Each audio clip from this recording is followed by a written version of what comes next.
yang berisi tentang Amsal-Amsal Salomo bin Daud, ya, Raja Israel. Berarti Salomo sungguh-sungguh terbukti menulis, ambil bagian dalam penulisan kitab. Amsal 10 ayat 1. Amsal-amsal Salomo, anak yang bijak mendatangkan sukacita kepada ayahnya, tetapi anak yang bebal mendatangkan kedukaan bagi ibunya. Ini juga menjadi pembuktian Salomo menulis kitab Amsal 10 ayat 1. Khususnya ini nasihat bagi anak. Di sana dijelaskan anak yang bijak mendatangkan sukacita kepada ayahnya. Tetapi anak yang bebal mendatangkan kedukaan. Maka saudara tidak akan pernah menemukan nanti di kitab Salomo itu anak yang ganteng. Yang ada bijak. Karena bijak itu melebihi, melampaui daripada kata ganteng. Bijak itu melebihi daripada kata cantik. Maka saya jelaskan di awal perbedaannya dari saudara ya. Apa maksudnya anak yang bijak? Anak yang rajin. Ya, rajin berdoa, rajin baca Alkitab, termasuk melakukannya. Ya, rajin belajar. Apalagi? Rajin bersih-bersih. Ya, rajin mengerjakan pekerjaan yang dipercayakan oleh orang tuanya kepadanya. Termasuk bagi saudara ya, mahasiswa, rajin mengerjakan tugas. Itu artinya bijak. Ya. Sedangkan anak bebal, susah diatur, susah dibimbing. Lawan kata, bijak, bebal artinya tukang malas. Malas berdoa, malas baca Alkitab, apalagi melakukan firman Tuhan. Malas ibadah, malas melayani. Ya, malas bekerja, malas mengerjakan tugas. Itu namanya bebal. Kecuali kalau makan tidak malas dia. Nah, saya berharap kita semua menjadi orang yang bijak. Ini Bapak Ibu ya. Saya berharap kita semua menjadi orang yang bijak. Jangan menjadi orang yang bebal. Kan kenapa? Kalau kita jadi orang bebal, hanya jadi sumber masalah bagi Tuhan, dan juga hanya mendatangkan masalah bagi orang tua kita sendiri. Amsal pasal 25 ayat 1 juga membuktikan Salomo penulis kitab Amsal. Di mana Amsal 25 ayat 1 menegaskan tentang Amsal-Amsal Salomo yang dikumpulkan oleh orang-orang Hizkia, Raja Yehuda.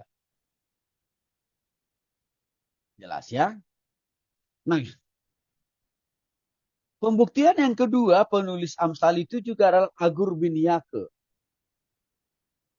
Amsal 30 ayat 1. Contoh, perkataan-perkataan Agur bin Yake dari masa. Berarti benar, Agun bin Yake juga terbukti, dibuktikan oleh kitab Amsal, dia juga ikut berkontribusi dalam menulis kitab Amsal. Yang ketiga, Lamuel Raja Masa. Itu juga dibuktikan oleh Amsal pasal 31 ayat 1. Bahwa dia berkontribusi ikut serta-merta dalam menulis kitab Amsal. Di mana Amsal 31 ayat 1 mengatakan perkataan-perkataan Lamuel Raja Masa yang diajarkan ibunya kepadanya. Ya. Yang berikutnya, di luar perjanjian lama, bahkan di luar kitab Amsal. Contoh, kitab 1 Raja-Raja. Mendukung, menguatkan, menyaksikan bahwa Salomo terlibat langsung di dalam penulisan kitab Amsal. Contoh, 1 Raja-Raja pasal 4 ayat 32. Iya, siapa itu Salomo? Mengucapkan 3.000 Amsal. Nah, ini saya katakan tadi, saudara. 3.000 Amsal. Diucapkan dan dituliskan langsung oleh Salomo. Dan nyanyian ada 1.005. Berarti kurang lebih 4.000 lebih loh saudara. Salomo ya mengucapkan dan menuliskan isi daripada kitab Amsal.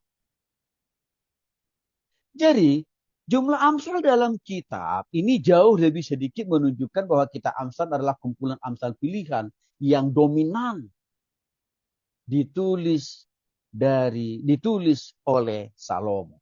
Kalau Agurbanipal itu nggak banyak yang ditulis. Lamuel Raja Masa juga nggak banyak. Salomo yang paling banyak. Nah, kalau kita lihat saudara dalam perspektif perjanjian baru, rupanya juga mengakui dan mengimani. Lebih dari 20 kutipan dari kitab Amsal digunakan dalam perjanjian baru. Artinya apa? Isi dari kitab-kitab Amsal ditulis ulang. Ya, dikutip ulang, dipakai ulang, ditegaskan ulang, diajarkan ulang, dikotbahkan ulang di perjanjian baru. Lebih dari 20 kutipan. Pengutipan kita Amsal di dalam perjanjian baru tersebut membuktikan bahwa perjanjian baru juga sangat mengakui bahwa kitab Amsal adalah firman Tuhan. Itu yang pertama. Yang kedua, kitab Amsal yang ditulis oleh Salomo, termasuk Agurbanipal, Lamuel, dan orang-orang bijaksana, dan juga tadi yang anonim ya, sungguh-sungguh firman Tuhan. Maka itulah menjadi sebuah dasar pemakaiannya atau pengutipannya dipakai ulang di dalam perjanjian baru. Artinya saudara-saudara, perjanjian baru dengan perjanjian lama itu tidak pernah berdiri sendiri. Tapi mereka berkolaborasi, bekerja sama. Ini perlu dipahami. Ya.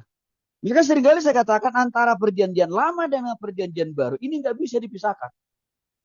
Karena ini satu paket, satu kesatuan yang utuh nih. Saya sering pakai ilustrasi analogi ibarat satu mata uang yang terdiri dari dua sisi. Satu nominal, yang sisi yang lainnya logo sebuah negara. Itulah ibarat rekatnya, lekatnya, dekatnya hubungan korelasi yang kuat antara PL dan PB. Maka implikasinya apa? Kita tidak boleh hanya memahami perjanjian lama sempurna, tapi kita juga harus memahami perjanjian baru dengan sempurna. Maka dengan kesempurnaannya pemahaman kita terhadap PL dan PB, maka sempurna totallah pemahaman kita terhadap kitab-kitab kita baik PL dan PB. Maka turunannya nanti, pemahaman yang sempurna kita tentang hubungan PL dan PB, itu akan membuat pengetahuan kita pun menjadi sempurna tentang Allah. Turunan yang berikutnya, kalau pemahaman dan pengetahuan kita tentang Tuhan sudah sempurna, maka cara berpikir kita, hidup kita, perilaku kita, etos kerja kita, etos pelayanan kita,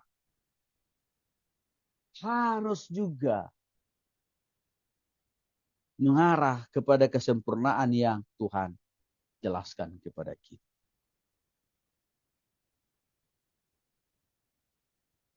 Maka kita terhindarlah dari pemahaman dan pengertian dan pengajaran yang sesat. Karena pemahaman kita sudah sempurna. Jadi munculnya lahirnya pengajaran sesat itu karena pemahaman dan pengertian mereka terhadap kitab PL dan PB tidak sempurna. Maka konsep Allah di dalam diri mereka juga tidak sempurna. Maka turunannya, praktek hidupnya, perilakunya juga pasti tidak sempurna. Maka itu juga akan melahirkan ajaran yang tidak sempurna. Alias menjadi sesat. Ini saya kira perlu saudara paham.